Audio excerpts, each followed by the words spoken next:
السلام علیکم ورحمۃ اللہ وبرکاتہ۔ ناظرین محترم، پیٹ کی گیس، پیٹ کی ہوا، یہ بڑی خطرناک بیماری ہے۔ یہ پیشاب میں رکاوٹ یا پیشاب کو روکنا، جس کی وجہ سے گیس رک جاتی ہے۔ اسی طرح ڈکار زیادہ لینا، آنسو بہانا اور پیاس کی شدت کو روکنا، یہ گیس بننے کو دعوت دینا ہے۔ اسی طرح کھانا جو ہے وہ پکا ہوا نہ ہو، کچا کھانا کھانے سے گیس بنتی ہے۔ ایسے کھانے سے بیکٹیریا بڑھتے ہیں اور ان کی وجہ سے گیس بنتی ہے۔ زیادہ مطالعہ کرنا، اسٹڈی کرنا، دن کا اکثر اور بیشتر حصہ اسٹڈی کرنے میں، مطالعہ کرنے میں، امتحانوں کے ایام کے اندر ہیں۔ لڑکے اور لڑکیاں زیادہ مطالعہ کرتے ہیں۔ بعض لوگوں کو ڈائجسٹ وغیرہ پڑھنے کا شوق ہوتا ہے، یہ بیماری ان کو لگی رہتی ہے، جس کی وجہ سے جب وہ گیس زیادہ مطالعہ کرنے کی وجہ سے پیدا ہو جاتی ہے۔ زیادہ دوڑنا، زیادہ کودنا، بہت زیادہ محنت اور اکثر اور بیشتر رات کو جاگتے رہنا، رات کو کسی مقصد سے یا بلا مقصد رات کو جاگنا، شب بیداری کرنا۔ اور جو لوگ ہیں بہت زیادہ کثرت کے ساتھ روزہ رکھتے ہیں، ان کو بھی گیس کی تکلیف ہو جاتی ہے۔ جن لوگوں کو عادت ہے کہ دن کو سوئے رہتے ہیں، دن کو زیادہ سونے کی وجہ سے بھی گیس پیدا ہو جاتی ہے۔ خراب کھانا، باسی کھانا، گلا سڑا کھانا اور گلی سڑی چیزوں کا استعمال کرنا اور ریاح پیدا کرنے والی چیزوں کا استعمال کرنا، یہ گیس بننے کے عمل کو معاونت دیتے ہیں۔ جو لوگ ہیں کھانے کو اچھی طرح نہیں چباتے، بس ایک دو دفعہ منہ کے اندر ہلایا اور کھا لیا، انہیں بھی یہ تکلیف ہو جاتی ہے۔ جو کھانا جو ہے وہ چبا کر نہیں نکلتے۔ بعض لوگ کھانا کم کھاتے ہیں اور کھانے کے ساتھ زیادہ پانی پیتے ہیں، ان لوگوں کو بھی یہ تکلیف ہو جاتی ہے۔ ہمارے پروگراموں اور فنکشنوں میں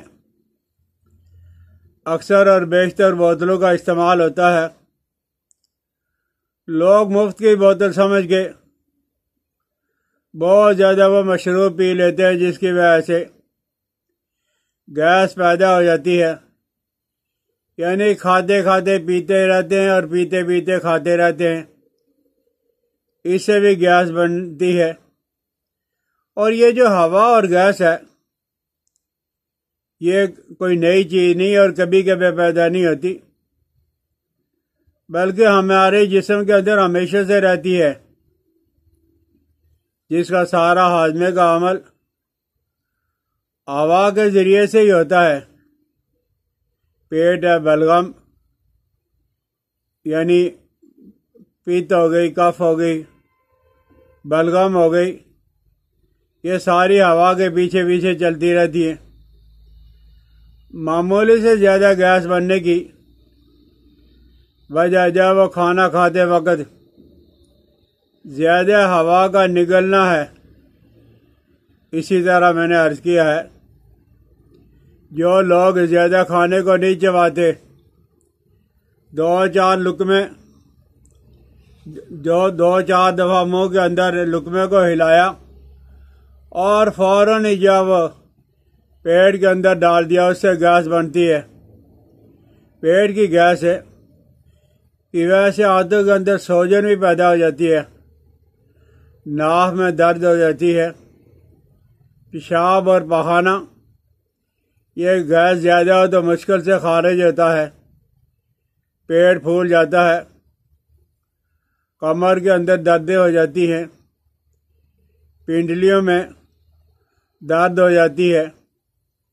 جس کی گیس ہے نیچے کی طرف جائے گی تو اسے پیٹ پھولنا، چلنے میں لاچاری پیدا ہونا اور پیٹ کے درد کی شکایت ہونا یہ لازمی اور ضروری ہے۔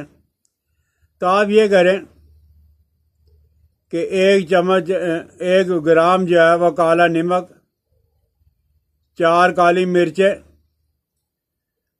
4 لونگ، ان کو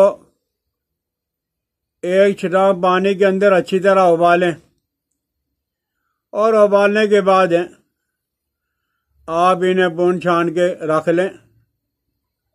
پہلے جب وہ 1 گھونٹ استعمال کر لیں، فرق نہ پڑے تو پھر 2 گھونٹ استعمال کر لیں۔ یہ تھوڑی مقدار کے اندر جب آپ استعمال کریں، لیکن ایک فارمولہ بڑا زبردست ہے، وہ یہ ہے کہ سونف جب 1 چھٹانک اور میتھرے 1 چھٹانک